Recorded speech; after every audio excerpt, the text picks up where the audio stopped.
I've mentioned this maybe a little bit, but I'd like to spend time talking to you about the hero's journey.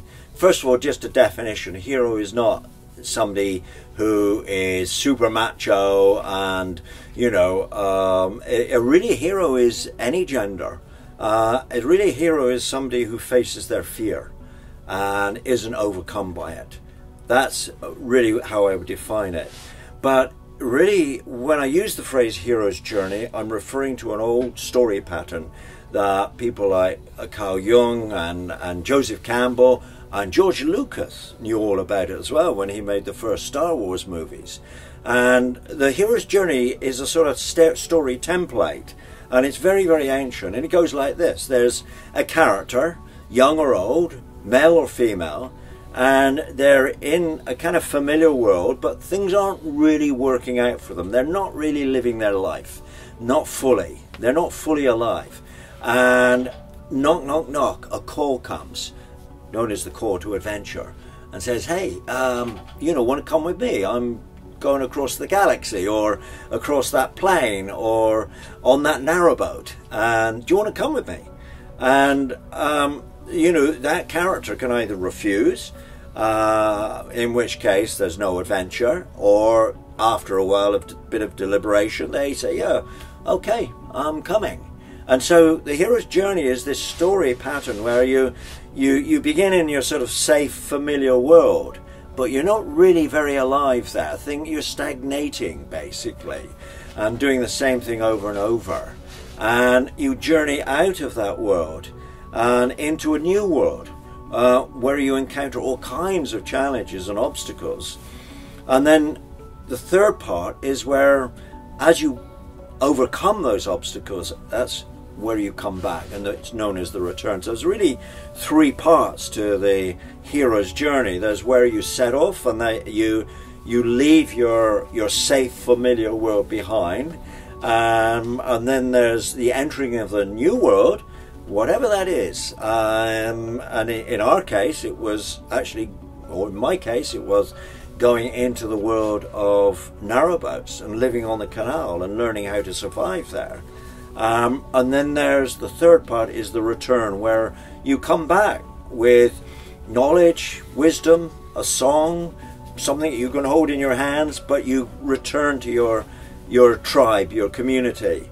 And that essentially is what I've done. Now, I was very aware when we took the boat, when we bought it over a year ago, and when we moved on to it October the 20th, 2016, you know, I was very aware that this was probably going to be a hero's journey, but I had no idea what I would be facing.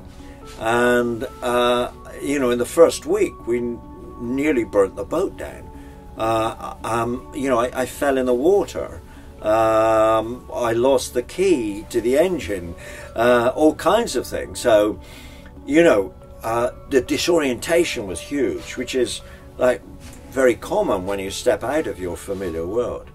So it's really about going on an adventure and allowing that adventure and facing the challenges, and you know, allowing those challenges to change you in some way. And you don't know exactly how they'll change you, but the big underlying thing is that you face your fear. And I had, since childhood, I've had a fear of water. You know, I nearly drowned a few times when I was a kid, and I always said to my wife Aisha, I said, the last thing I'm going to do is live on a boat. And what did I do? I bought a boat, and I've lived on it. And besides which, when we got the boat, I learned not only is it 70 feet, it's 20 tons. You imagine you're sailing 20 tons on water. I mean, this could kind of crush 20 cars probably, you know, it's massive.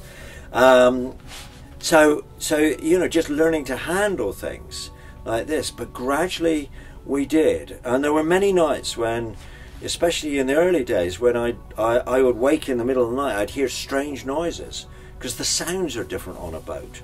It's not like a house, you know, you hear strange tappings and creakings and all kinds of things. You think, what the hell's going on?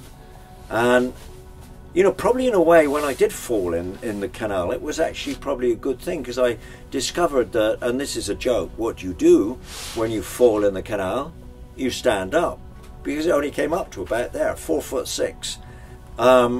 So, you know, it's actually quite difficult to drown in the canal, certainly up in the Midlands anyway, probably deeper down here in London, perhaps, anyway, I'm not sure. So, you know, I faced countless fears, and one of my big fears was, you know, when we do finally constant cruising is when you don't stop in one place any longer than 2 weeks, because you can free more for 2 weeks on the canals, but then you have to move on. You know, are we going to find a new place?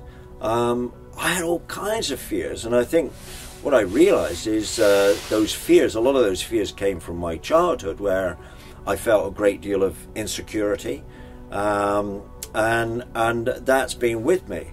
So really what I've done, what I've learned on this journey, is really to face my fear.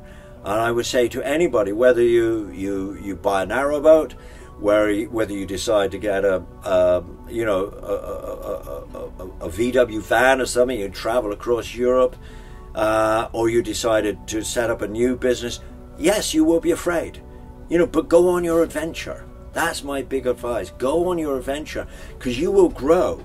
And I know that I've grown. I feel stronger, tougher, more independent after having done what we've done, and the weather conditions, the freezing cold, the challenges of moving our boat mile by mile down the Grand Union.